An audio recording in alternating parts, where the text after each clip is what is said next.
fully on board with that. Strong beliefs, very, very, very loosely held. That kind of summarizes me perfectly. I change my mind so frequently about stuff which was like fundamental to the business or to the roadmap or whatever, but you're doing it because you've been given new information, better information, which proves that your old hypothesis was wrong. And it takes like a bigger person to admit that you were wrong and be willing to go on a different path rather than just like continuing on that road because it's what you agreed on 10 steps ago. Like who gives a shit? Like that was 10 steps ago. Like what's the best thing in front of you now?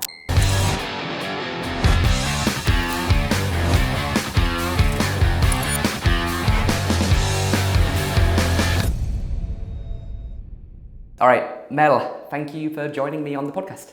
Thank you for having me. Amazing. So let's get right into it.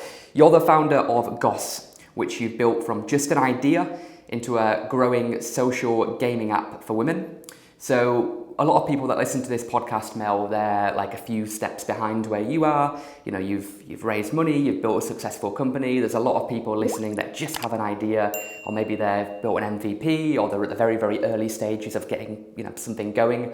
What tips, what advice would you give to people that are looking to build their own startup? I get this question a lot, and the advice that I give to somebody is to start with a pitch deck. And even if they've never made a pitch deck, if they can kind of stress test an idea themselves, just even using text on slides saying, this is the idea, this is the market, this is how we'd build it, this is how much money we need. And as you go through this process, I find you'll either fall more in love with the idea or you'll fall out of love with the idea. Yeah. And even if you've never made a deck before, even if you're sharing slides with words, I remember with my first company, just even asking like my brother, hey, what do you think about this? Yeah. And you kind of go through a process of refinement. And then they're like, well, what is it going to look like? And they're like, okay, well, now I want to your kind of chicken scratch designs turn into okay, I'm going to either find a designer or design it myself. And then I think from there, you get the confidence to continue, or you're like, ooh, maybe I didn't actually think about this fully. So I guess to summarize, people always think that they can't do it because they've never done it before. Yeah. And I was just lucky to have people around me that were just like, you're no different than this person that started this, just make it, you know? And I think I've just been very fortunate. I went to the School of Communication Arts. I don't know if you've heard of this school. It's a very strange school. Okay. There's 30 students and 500 teachers. Oh, wow. Okay, I've not heard of this school. This sounds amazing. Okay. It kind of teaches divergent thinking, and I think that's also part of the reason I met some really interesting people there, and it gave me essentially the confidence to think, why can't I do this as well? Sure. But starting with a pitch deck and refining would be my kind of first point of action. I definitely agree with that. That's a good place to start because it really allows you just to flesh out your thoughts and ideas. When you're writing something down or putting it into a slide, it's a completely different perspective because you're looking at it through the angle of how the potential investor or how the potential user would look at it, rather than just being in the founder mindset. I love what you said a second there around you're no different to other people. I think my favorite quote ever, and I'll completely butcher it, so I'll paraphrase it, by Steve Jobs. He said that when you grow up, you're told that the world is the way it is and your job is just to live in it and to be in your box and to do your thing. But in reality, everything that you see, everything that's around you, it was built by people that are no smarter than you are. And you can change things, you can push things and something will poke out the other end. And the second that you understand that, then life becomes a lot more interesting because you can mold it and you can create your own things that people can use, and that's their experience with life. So that's so true. Okay, so when we got this pitch deck, you've been quite successful in going out there and convincing investors to give you money based on that deck because they believe in the opportunity, they believe in the business, and they believe in the roadmap that you've got built. A lot of people, again, that we have on the podcast or listening to the podcast, they can't even get their first dollar raised, never mind raising millions and that sort of thing. So what advice would you give to people that are looking to raise capital for their business? when you make a pitch deck, you're essentially selling, right? Whether it's to your sibling, to your mom, to a smart friend that you have, or to an investor. And I think it's really important to try put yourself in their position, kind of like, but what's in it for them? Yeah. You know, how are you gonna, like, can you either create something where someone's like, oh, this should definitely exist, or I really want to be a part of this. And what helped us, I guess, okay, before I ever did any of this, like back in the day when I lived in Canada, I used to sell appliances. Okay. Like microwaves, fridges, stoves. Like door to door or on the No, phone? no, I worked in a shop. Okay. And I think, weirdly enough, I'm like looking at this microwave and I'm like, well, let's look at the features, you know, like how am I going to sell this to somebody? And I think it was actually a very helpful couple of years of my life, because if you can sell, then I actually worked in a retail shop, if you can sell a handbag, you're just selling an idea now, right? Yeah. And I think to get your first dollar in, you have to be confident. And in the beginning, it can be really intimidating. So you're like, well, I've never done this before. I don't have confidence.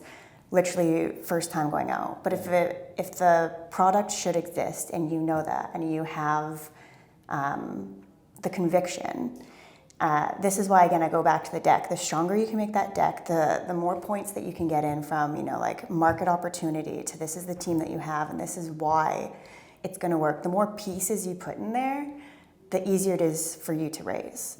So if they're like, well, how are you going to build this? And you're like, oh, well, I'll hire a CTO. And they're like, well, you're not technical. If you're like, oh, I have a CTO, he's actually signed on. If we can raise, whether it's, you know, doesn't have to be $1 million, it can be 200 grand. This is going to be the MVP, and this is our plan of execution. So I find the more holes you can plug and the more kind of, I guess, VC or investor, it's all about risk, right? So the more you can de-risk them, I feel the more likely you are to get a check. So I think it's just training your mind to almost practice with somebody and being like, why wouldn't you invest in this? Like, and you just need pure honesty. You're not trying to be nice with your friends. It's like you just want to know, like, are you sold or are you not? And then somebody says, well, like, I don't think you actually had a good go-to-market strategy. You know, I think you should work on that bit. So it kind of goes back to the whole, like, Malcolm Gladwell 10,000 hours. It's probably not going to take you 10,000, but the more you practice, the more thought and effort put into the deck, I found that's what's helped me along the way. Granted, I've been running a startup for over 10 years now, right? My 2 previous ones, they have different degrees of success, but like just cutting to the chase, they weren't successful. Sure. So I've gone through failing. I've gone through raising capital. I've gone through closing down a company. I've gone through raising it again. I've gone through like how it feels to like let investors down. And then like, this is a really special industry because failure and doing it once is still a plus to invest in somebody again. So yeah, the whole thing sounds basic and simple, but to get the first dollar, I think it really comes down to your craft and how much confidence you have in your deck. And you should have the confidence if it's been kind of tested and prodded, and even if it doesn't look good, it's like the idea is there. So for GOSS, my CPO and I were at a conference in Napa Valley, and Jeff Strain, he was one of the main developers on World of Warcraft. Oh, wow. He came up to us and he's like, hey, you guys are the GOSS girls, right? And we're like, yeah. And he goes, sports betting for pulp culture, because that's kind of how we define it. He goes, you guys are going to be the billionaires of this conference. We're not yet. But the fact that like even that line was enough for him to like believe in the idea, right? It's not so easily executed. Of course, yeah. But I guess that's kind of my roundabout way of answering how you get the first dollar is just confidence. No, absolutely. I mean, the most successful people in the world, they're not necessarily the most smartest. They're not even necessarily the hardest working. They're just the most confident. You know, confidence runs the world, basically. And if you believe it, they will believe it. So if you're trying to sell a product or part of your company for capital or whatever it is, if you first are have the conviction and belief that it's going to work, then they will believe that it's going to work as well. There's a couple of points that I like that you really said there. when you talked about, very honestly and transparently about your other businesses which didn't have the success that you wanted them to, I, as a founder, see that as like a plus to invest, because you've learned more than most founders have. Like, you've forgotten more, which the most founders have learned to begin with, because you've kind of gone through it over and over and over again, and you've experienced the pain, and you're crazy enough to still keep going and keep doing it, whereas most 99% of people give up after the first failure. Yes, it's the life I've chose. It's the most fulfilling thing and the most stressful thing at the same time. Yeah. When you came to the deck, then you were kind of referring to the slides, and I love what you mentioned around getting genuine and honest feedback from people. I've been doing this recently, and I just tell people, look, I'm giving you full permission to be as brutal as possible, because I know you're my friend, I don't want to hear what's amazing here. Just tell me what sucks. Like, if you could wave a magic wand and fix one thing, what would it be? Oh, I'm missing a traction slide. Oh, my TAM numbers aren't accurate, or whatever it is. Like, just having that open dialect with somebody, it's such a better way to improve, because otherwise you're just like living in like this like fake reality distortion field where you think it's amazing, but nobody's giving you money and you don't know why. Yeah, I think you have to rip the Band-Aid off quite frequently doing this. Whether it's, getting feedback from a friend for a deck, or you're looking at your metrics and you're like, oof, we've had a tough month, just what's the number? I need to know where we go from here. Or it's even just having tough conversations if you need to fire somebody, right? Yeah. So it's like, I think that is, a really important piece that I've learned along the way. But yeah. Hey, this podcast is brought to you by WeLoveAlpha.com. If you're looking to grow and hire and scale your software engineering team in the UK, then go to WeLoveAlpha.com to hire the best software developers on the market. Everything across Java to C# to PHP to Python to React and Angular and mobile and more. Go to WeLoveAlpha.com to hire the best software engineers in the UK now. Yeah, I had to fire somebody the other day. It's never a nice feeling, but I mean, sometimes it's like you're doing them a disservice if you don't let them find an opportunity where they can thrive.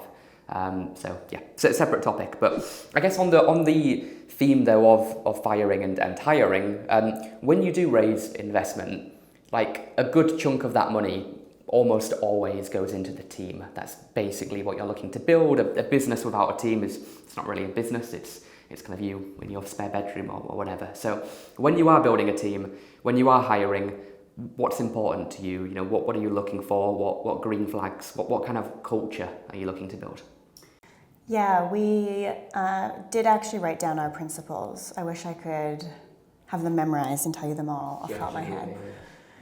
But I guess first and foremost, we used to actually I used to try to be on every interview, and then we kind of dropped it for maybe a year, and we did notice that even if we hire somebody technical, but somebody who isn't technical, whether it's myself or Schnell or Pierce or somebody else, if we don't kind of get a second opinion, we've found that it's much easier to make mistakes. Okay. So for culture, GOSS starts kind of with, we own your shit, the good shit, the bad shit, all the shit. We don't make you feel bad for it, but it goes back to that element of transparency and honesty, where we'd rather have hard conversations that, whether it's something that broke in the app, or if somebody's upset with the way somebody's working, it's like we just want the truth, and then we're not pointing the finger, we just need to know how to solve it. Yeah. So we want people, I guess, to have the element of being able to stand their ground, speak up, which can also be intimidating if you're coming in to a company of 20 people and you're like, oh, I need to push back against the founder because I really don't agree with the way that they want me to do this data, but I'm the head of data now and that's my job. So I guess we look for, kind of strength in that area. Culture fit is more than that, though. We want obviously them to be like respectful and understanding. But then another thing, one of our principles is give more than you take, which isn't saying that we want you to work, 9 till 9 every day, but there are elements where it actually shouldn't even come down to me or the CTO asking. It's like, you guys know the deadline and you know what's on the line, and we're all of our wagons are hitched together, you know? So like that's kind of an important thing for us to know. It's a benefit, again, for us if somebody has worked in a startup, because it's very, very different. I actually think people who work in startups that aren't founders, those are the craziest people. Oh, absolutely. Right? I mean, yeah, I'm with you. I worked for a big corporate for 5 years. I went through the whole process from being a trainee, kind of working my way up and up and up until I was leading a big team. And then I left because I didn't have equity. It wasn't my business. It wasn't me. But and then I wanted to kind of do my own thing and have my own ship and my own opportunity to have a big upside. But I guess working for somebody else's startup and not having that upside, that would have been challenging for me, because it's so stressful. It's so hard, right? Yeah, definitely. And we kind of have some core values as well. So I think it's transparency, ownership, authenticity, grit. Yeah. That's what we look for. Yeah. We're fine if somebody fucks up, but if they can't be honest about it and they lie, it's like the trust is broken. Yeah. So I would say for culture, those are the things that we look at. It also goes top down. Everybody has access to my calendar. Everybody knows where I am at every point of time. Everybody knows if I'm even stepping out to take my cat to the vet. You know, it's just through and through, everybody does it and it works really well. What about on the flip side of the coin then? You know, what about like red flags? You know, if you're interviewing somebody and you're like, oh, you're like cringing because they said something, or you see it on their CV. Is there anything in particular that, like, I guess a lot of it is the reverse of what you've already said to a degree. So you want honesty, transparency, so you don't want people that are lying. But is there anything specific that comes to mind when it comes to like reasons not to bring somebody into the GOSS empire? Yeah, there's some like crazy things that have happened in interviews. One where a person's just been like flat out racist. Oh, wow. And wow. Okay. we're like, let's just end the interview. Like, okay, yeah, thanks for your time, goodbye. You know, and then we've had somebody, I don't want to blame Gen Zs because I'm a millennial. Yeah, me too. Yeah. But I think I'm 27, so... you might be a cusper. I'm 33, but... I'm on the cusp. I don't know. There's like... Maybe, yeah. This person we were interviewing to help with growth, and we were like, oh, like what kind of salary are you looking for? And he goes, well, like, depends on the hours. And I was like, okay. I was like, oh, are you looking for part-time or full-time? He's like, no, full-time. And I'm like, that's such a weird thing to say. I was like, it's you're full-time, it shouldn't depend on the hours. But sure. I guess like red flags, like you said, most of them are like the opposites. If we feel that somebody's not being truthful, we've had people that have kind of fluffed up their CV, and then we've actually hired somebody who is supposed to do our growth, and they got through the doors, they were really confident. And when it came, I was showing her, I was like, oh, like these are the ads that we're running right now on Facebook. And I was like, but you know this better than me, kind of like, I'm sure you're gonna have a dozen changes. Turns out she's never ever ran a Facebook ad before. She was gonna hire somebody else to do it and was kind of riding the coattails of this other person's success and pretending that like, oh, I will do it for you, but you're gonna have to I'm gonna manage somebody else. And there was like, so yeah, I think the biggest thing is probably truthfulness. The second is talent. Third might be tone. GOSS does have a unique tone. We often say we rather racehorse than a whip horse. So we'd rather somebody to push the boundary and us be like, ooh, okay, let's not do that again, versus somebody being scared to push it. That isn't an instant no. And then we like people to, I guess this is such a big one, we'd rather people be proactive than reactive. It takes so much time if you have to, it's like you're supposed to be the expert in your domain, whether it's data, tech, whatever. You don't need me to sign off on, which way you should build this if you're saying this is the best way. So do it the best way, but just close the loop to me if it's drastically different than what we thought it would be. So kind of goes into that whip horse analogy or racehorse analogy where we'd rather people feel comfortable to take the lead, take the initiative. So people who seem really timid and like, we're going to have to handhold them. This is fine maybe at a later stage in the company, but when you have 20 people, you kind of want every single person to be able to kind of run in a way. They have to be proactive, don't they? And it does connect to what you said a second ago around, like, when you're in a startup, full-time is probably quite different to like full-time at a corporate. You need to be willing to be proactive and do whatever it takes to get the job done. Not go, oh, it's 5 p.m. and I've got these 3 things to do. Let me send an email and check. No check. Just get it done and go, here's an email with the completed work, rather than an email with, do I have your permission to do this? Can you approve this? Can you confirm that's the right way? You're right, you're hiring them to do a job. They're the expert, they're the specialist, and you're there to set the vision and to lead people on that journey. But yeah, it always blows my mind when people, like, you hire them to do a job and then they ask you, all right, so how do I do this? Like, not trainees, like people that are meant to be senior and experienced at what they do.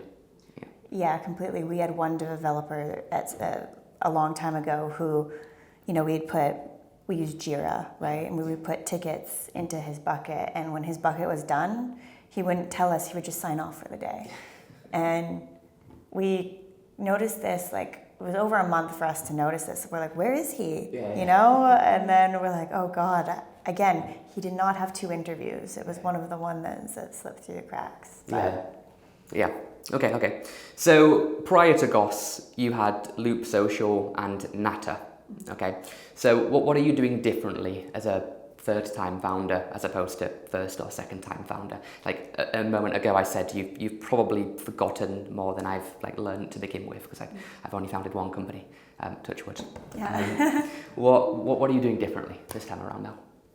Both companies were different things. Again, I guess going back to confidence, I didn't have the confidence in my first one to do some of the things that I'm doing now. So the amount of money that I spent on legal in the first company was ridiculous. Yeah. Just to have contracts and stuff. And even though we're in like a gray space with, sports betting, but for pulp culture, you would think that I would have had way more money thrown at legal when I arguably per year spent more in my first company. So it was navigating that area a little bit. This was Loop, right? That was Natter. Natter, sorry. So Natter was outsourced text messaging, like you get multiple opinions of people?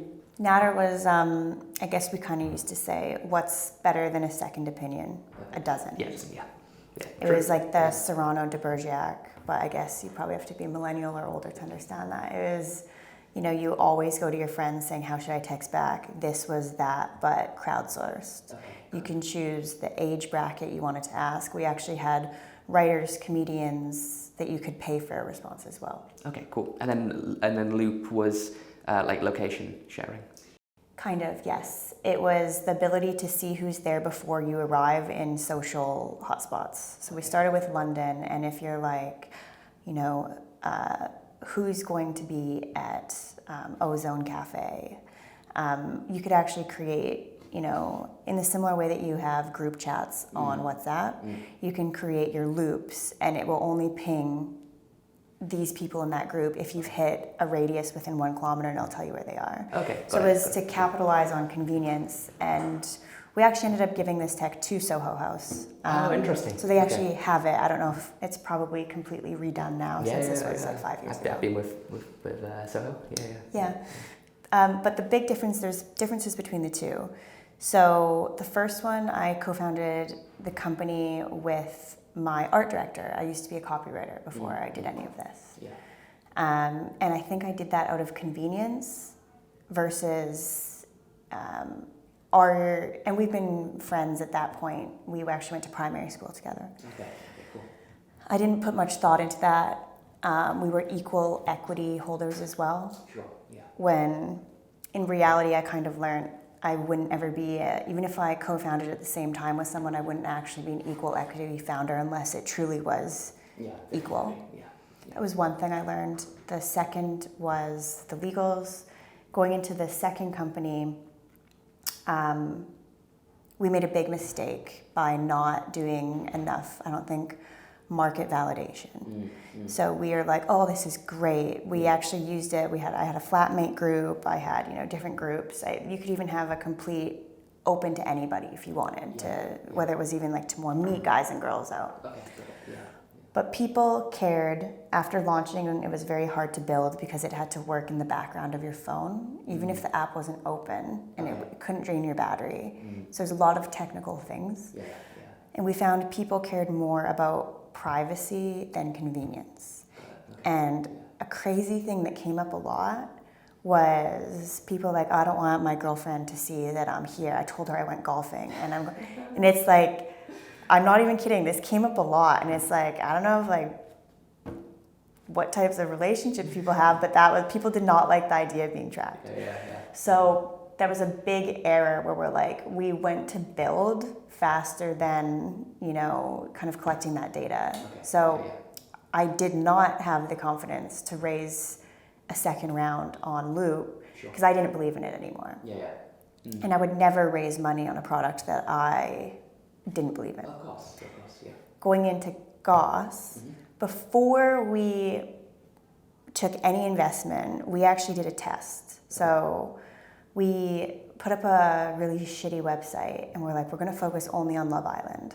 We're going to have 5 questions per episode, and then at the end of the season, whoever gets the most points, one's going to win like an iPhone. The second prize was, I don't know, like a $500 gift card, and the third one was like a makeup package. Got it. Okay. And we had over 30,000 women play this shitty website. Okay, did not expect that. No. Yeah. So we're like... You've got something, yeah. And I guess to the point of going back to the deck and starting, because we're like, this isn't GOSS, but this is like a scrappy way to prove the idea because we believed investors were going to say, like, prove it. Yeah, there's some product market fit if you can get 30,000 people to do, a game on a terrible landing page. Yeah. So from that made it infinitely easier to get the first dollar in. Got traction. This is a quick message to tell you about Alpha University. Alpha University is an advanced training program to help you reach success in 7 simple steps. I am going to personally coach you so that you can achieve your goals, make more money, and transform your life. Just go to joinalphauniversity.com now or click the link in the description. Okay, cool. A lot of insights there. So product market fit, speaking to users, and I guess having the confidence to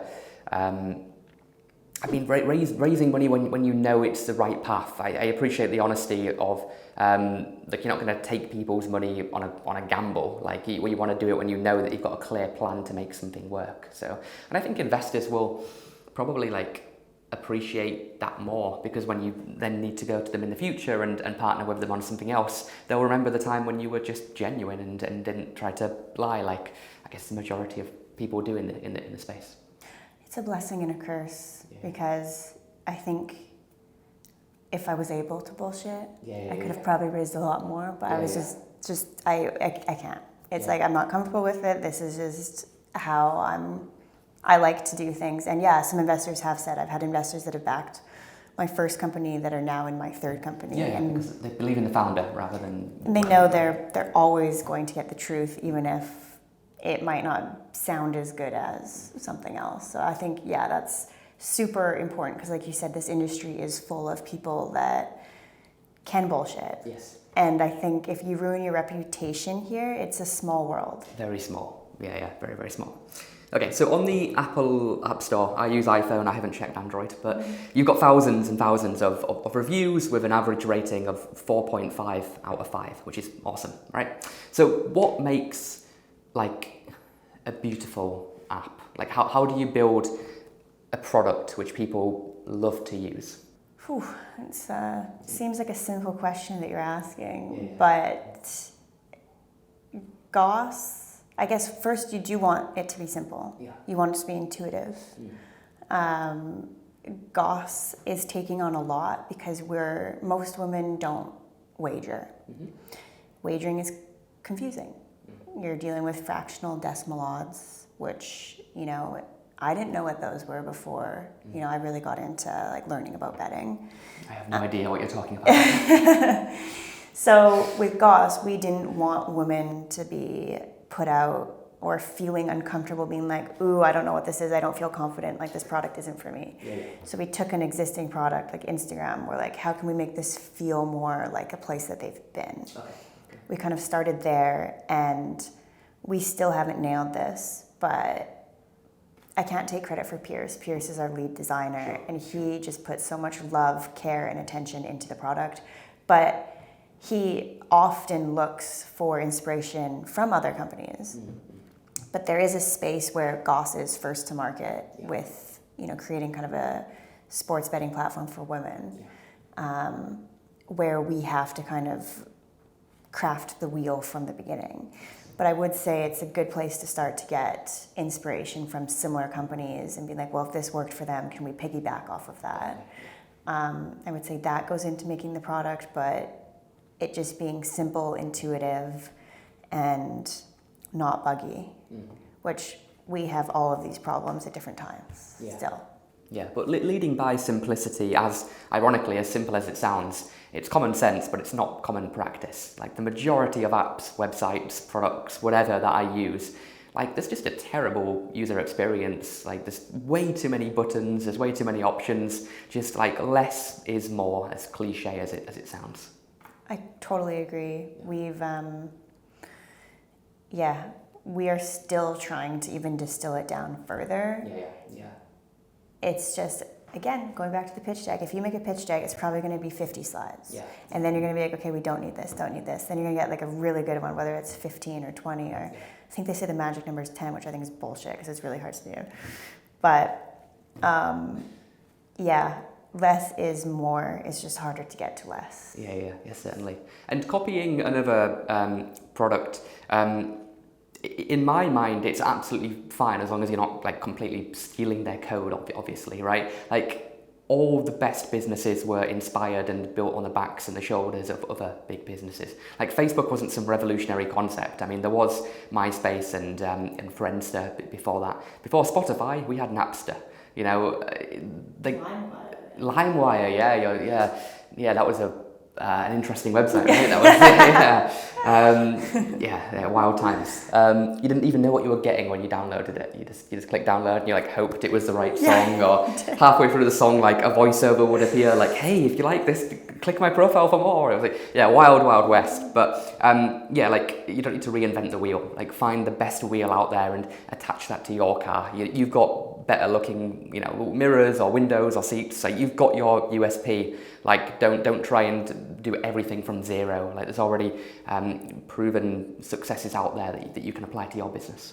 Yeah, we find it particularly hard because I guess I never ever see it as copying, which in a way it is. We'll look at all the best nav bars. We're like, we like this one from Instagram. We like this one from maybe it's a more niche app, and we're like, well, okay, we really like that their icons are like really thin pixel lines. So it's like we take elements like that. It's never like, oh, we're going to take this brand's 2 colors and we're going to take this brand's. It's more so a look and feel, kind of like a Pinterest board of inspiration. Exactly, yeah. And then there's, I'm sure you've heard of the 80-20 rule, the Pareto principle. Yeah. We kind of had it the other way to begin, where we were 80% innovation, 20% like kind of baseline things that we know work, where we're now trying to go back to like, let's stop innovating.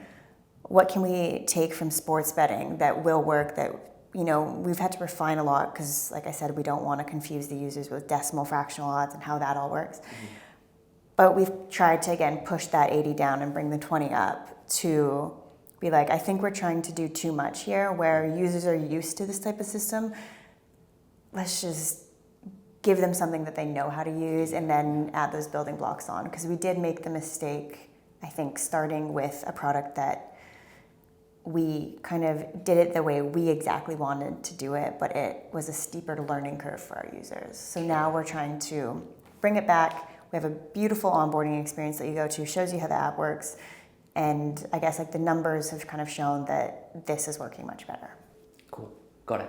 Okay, let's finish up with this. On your personal website, you wrote that you are fascinated by the evolving impact of humanity and technology's interaction. Let me say that again. You're fascinated by the evolving impact of humanity and technology's interaction, which I am like super passionate about as well and interested in. But why did you write that? Why does that really interest you? I think because all of my products that I've made is kind of around like human behavior. Yeah. And we found a human behavior that exists or lack thereof, and that's kind of where I look to always like start a project. These, again, I say project loosely, but they're not temporary things. Like Exactly. when I commit, I commit.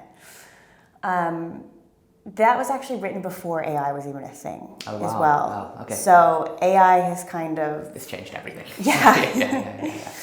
I think, I've always thought, like when I was little, I played with Lego. I thought I might be an architect. Okay. But I realized I liked building in a very different way. And I think that kind of encapsulates both like the human and the tech side. I've just decided to use tech as my building blocks instead of real actual ones. Yeah. And for the last 10 years, I couldn't have been happier doing what I'm doing, even though it's been the most stressful thing that I've ever done in my life. But that's kind of where the sentiment comes from. Okay, cool. And one last thing that you wrote, which I also found interesting, was you said that you are most proud of not having lost the ability to change and take chances. So you're most proud of not having lost the ability to change and take chances, which I love because so many people, they get like stuck on one path and then they just refuse to, they're looking at the world like this when they should be like keeping an open mind. And Paul Graham once said that any startup, any group of people should be working on what they believe is the most important problem or product that they can build at that time. And if that means that you've got to pivot or shut down and change and do something else, then that's absolutely fine. He's like, just figure out what the best thing is to work on. But why are you like most proud of that chameleon ability?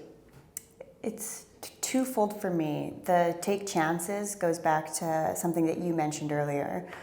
Lots of people start a company once and don't do it again. Yeah. So that's the take chances element. Yeah. There's a part of it that is almost, I guess, like a double entendre where you take chances in the business as well, which kind of goes into the mentality of us being able to test things and risk it and just push it to the limit to see if something works.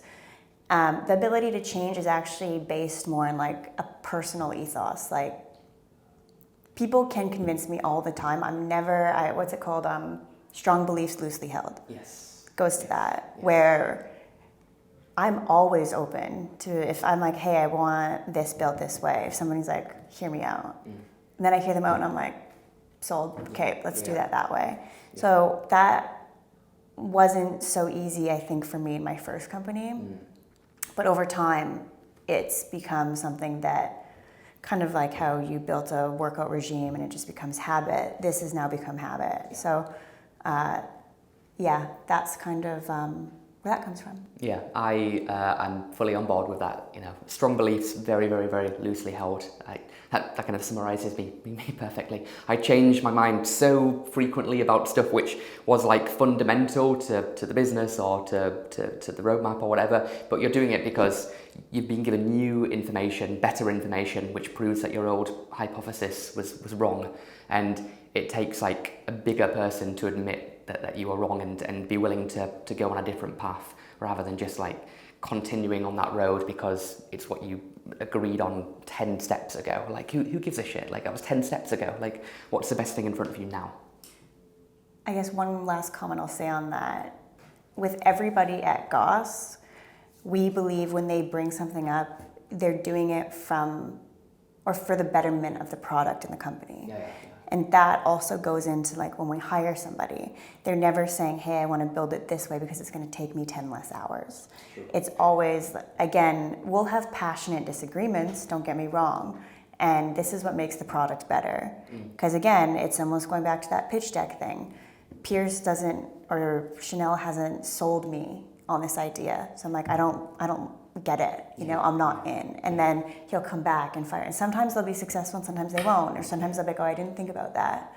But I do, fully believe that everybody, that's just a really important foundational piece, that everybody who makes every decision in GOSS always thinks like this is going to make the product better. Sure. And they have, the conviction to fight for it. Yeah, and it sounds like the freedom to make decisions, I guess, and do it their way. Yeah. Yep. Cool. All right, amazing. For people that have enjoyed this, they want to check out your product, your platform, what's the best like website or app? What should they do? The website is goss.media, and you can find us on Android or the Apple Store. Just type in GOSS and it'll pop up. Cool. And if anybody wants to, I guess, connect and reach out, would LinkedIn be the best place to do it with yourself? They can LinkedIn. I'm even happy if they shoot me an email, mel@goss.media. Keep in mind, I may be slower to respond, so yeah. Cool. Mel, well, thank you for coming on. Thank you for having me. Amazing. Hey, thanks for watching this podcast. Make sure that you like, subscribe, follow, comment, etc., etc. And I'll see you in the next episode.